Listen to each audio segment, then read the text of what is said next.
without even realizing.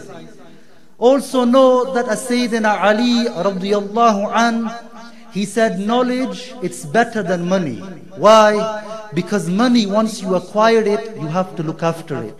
You have to protect it. Whereas knowledge, if you acquire it, knowledge looks after you. It protects you. Money, if you spend it and it gets less. Knowledge, if you spread it and spend it, it increases. So knowledge is better than money. Added to this, Ibn Majah in his Sunan, he narrated that the Prophet ﷺ, whilst advising his companion Abu Dhar, he said, "O Abu Dhar, if one of you acquires a chapter of knowledge, this will be more rewardable for you than performing 1,000 rak'ahs of the Nafil prayer." If you acquire one chapter of knowledge. Added to this, Al-Hafiz ibn al-Jawzi, he narrates and others that the Prophet ﷺ said, "Man qala," the one who says, "Subhanallahi wa bihamdih," once he will have a tree planted for him in paradise. Reflect on this. Prophet Sulaiman alayhi salam, he said the one who says Subhanallah once, tasbihun wahid, just saying Subhanallah once, if he says this in the proper way, and if Allah accepts this from that person, this will be worth more to him than this whole world and what is in it. Reflect on these issues. The Prophet ﷺ was truthful in everything he came with. Every Prophet of Allah is truthful, trustworthy, intelligent, free from kufr, the major sins and the small mean sins. This is the attribute of all of the Prophets of Allah. It is not possible that they would lie to one of us. The Prophet ﷺ said, and I'll repeat again, if you acquired a chapter of knowledge, this will be more rewardable than 1,000 rak'ahs of the Nafil prayer. Then if you look at the other narrations, if you say Subhanallah once, this will be worth more than this whole world and what is in it. If you add that and then think about how much reward you would get from the Nafil prayer, and the Prophet ﷺ said, one chapter of knowledge is more rewardable than 1,000 rak'ahs, and you will start to get an idea about the weight, the precious nature of acquiring the religious knowledge. Continuing from this, I want to just leave you with one or two important messages about the issues of belief, of aqeedah. But before that, to help us focus our minds, I find a couple of examples that are useful. One is, it's taken from one of the scholars in the past. His name was Al-Hafiz ibn al-Jawzi al-Baghdadi. He lived about 1100 years ago. This is not Ibn al-Qayyim al-Jawzi. This is a misguided person. This is a different scholar, Al-Hafiz ibn al-Jawzi al-Hanbali. It's mentioned that he said, after I came to know about the benefit of getting married and having children, I recited the whole Quran once and I asked Allah to give me 10 children. Okay? Pay attention to this. He said, after I came to know about the benefit of getting married and having children, I recited the entire Quran once and I asked Allah to give me 10 children. He said, Allah gave me 5 sons and 5 daughters. He said, but 4 of the sons, they died when they were young. 3 amongst the daughters, they died. He said, 1 amongst my sons remained. His name was Abul Qasim. He said, I pray to Allah that the things, the good things, I would achieve them through this son of mine. He said, after a while, this son of mine started to spend time with bad people. So I wrote an advice to him to try to encourage him to work for his hereafter. Within this advice, he mentioned a lot of beneficial things. Just to share 1 or 2 things with you. Amongst what he said, oh my son, think about 2 groups of people.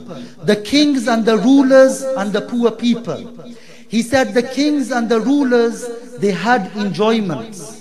But where are those enjoyments now? Does a person who is rich, powerful and famous, after they die, do they keep on experiencing the enjoyments? The answer is no.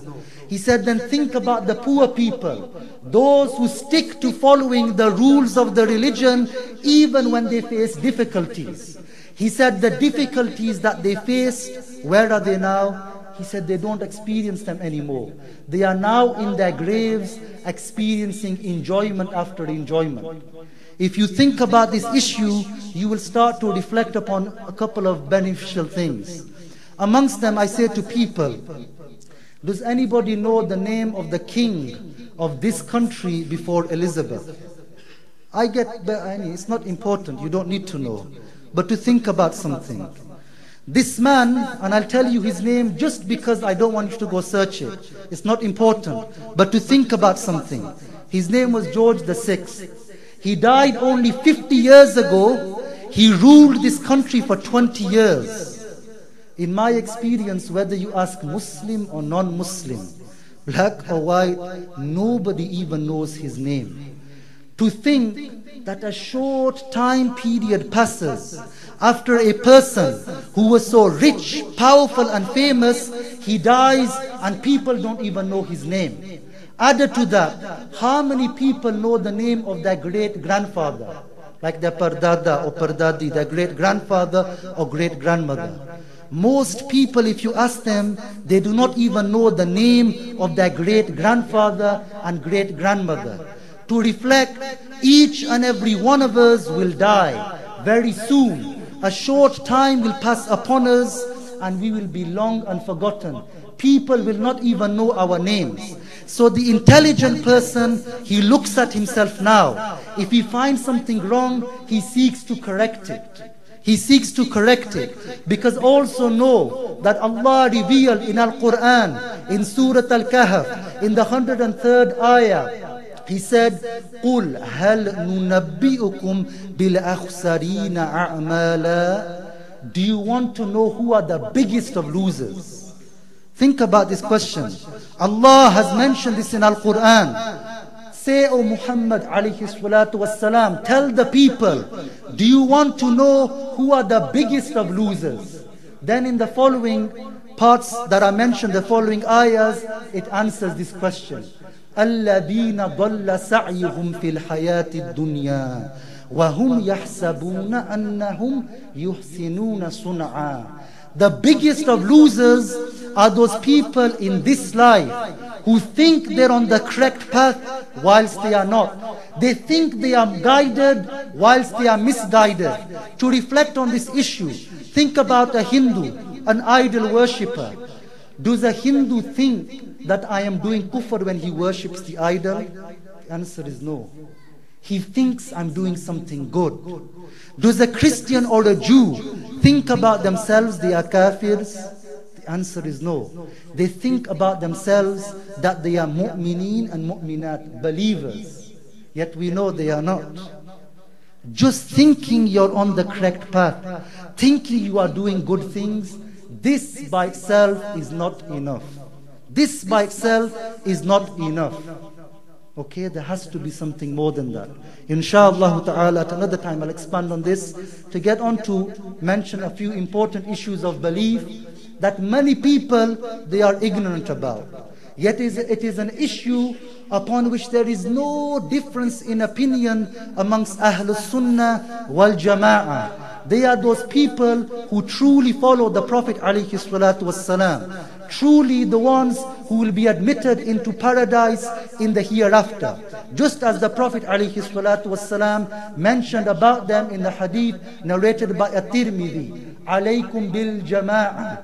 وَإِيَّاكُمْ وَالْفُرْقَةِ فَمَنْ أَرَادَ بُحْبُوحَةَ الْجَنَّةِ فَلْيَلْزَمِ الْجَمَاعَةِ.